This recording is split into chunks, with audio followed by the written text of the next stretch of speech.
ఈరోజు మహబూబ్నగర్ తెలంగాణ చౌరస్తాలో BRS party ఆధ్వర్యంలో మరి కేటీఆర్ పిలుపు మేరకు శ్రీనివాస్ గౌడ్ పిలుపు మేరకు ఈరోజు తెలంగాణ చౌరస్తాలో నిరసన వ్యక్తం చేయడం జరిగింది. మరి నిరసన వ్యక్తం ఏంటంటే జరిగినటువంటి అసెంబ్లీలో మరి సబితా ఇంద్రారెడ్డి గారిని గౌరవ సీఎం గారు రేవంత్ రెడ్డి గారు అదేవిధంగా బట్టి విక్రమార్క మహిళలు చూడకుండా అనుచిత వ్యాఖ్యలు చేయడం జరిగింది. మరి తెలంగాణ వ్యాప్తంగా కూడా ఈ మహిళలు గతంలో ఏదైతే వైఎస్ రాజశేఖర రెడ్డి సీఎం ఉండి చెవుల చెల్లామని చెప్పేసి ఏ విధంగా ఉన్నారో మహిళలకు గౌరవం ఇచ్చిండో ఈ సీఎం రేవంత్ రెడ్డి వచ్చి ఈ తెలంగాణలో మహిళలకు అగౌరవంగా పరుస్తున్నాడు.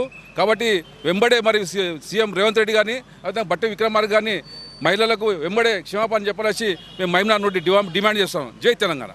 జరుగుతున్నటువంటి తెలంగాణ కార్యక్రమంలో అసెంబ్లీలో మళ్ళీ సబితా ఇంద్రారెడ్డి కానివ్వండి, సునీత లక్ష్మారెడ్డి కానివ్వండి మళ్ళీ మా మహిళలు మన రాష్ట్రంలో ప్రత్యేకంగా మహిళలకు మంచి స్థానం ఉందని ప్రభుత్వము ఎంతో చెప్తుంటుంటుంది.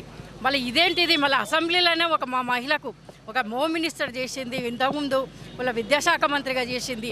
మళ్ళీ అట్లాంటి ఈరోజు మహిళలు అసెంబ్లీలో ప్రవర్తించడం ఆయన ఒక సీఎం ప్రతిపక్షాన ఉండే కూడా ఆయన ఎన్నోసార్లు కొట్లాడిండు.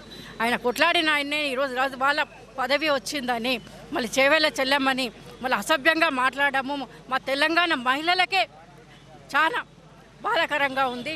మళ్ళీ చేవేళ్ళ చెల్లమ్మకు కానివ్వండి, మా తెలంగాణ మహిళలకు కానివ్వండి, ఆమెను అవమానిస్తాం, మా తెలంగాణ మహిళలను అవమానించినట్టు భావిస్తున్నాము. కాబట్టి వెంటనే సీఎం గారు మళ్ళీ రేవంత్ రెడ్డి కానివ్వండి, మరి బట్టి విక్రమార్క కానివ్వండి, మళ్ళీ కాంగ్రెస్ ప్రభుత్వం చెందినట్టు ప్రతి ఒక్కరు కూడా క్షమాపణ చెప్పి మళ్ళీ మా మహిళలు తలుచుకుంటే సాధించదంటూ ఏమీ లేదు. మళ్ళీ ఇదే విధంగా జరుగుతుంటే మాటకము మా మహిళలు వృత్తిగత ఇంకా ఎక్కువ స్థాయిలో కూడా మహిళల జమ అయ్యి మళ్ళీ ధర్నాలకు మనం కంపల్సరీ మేము కూర్చోవడం జరుగుతుంది.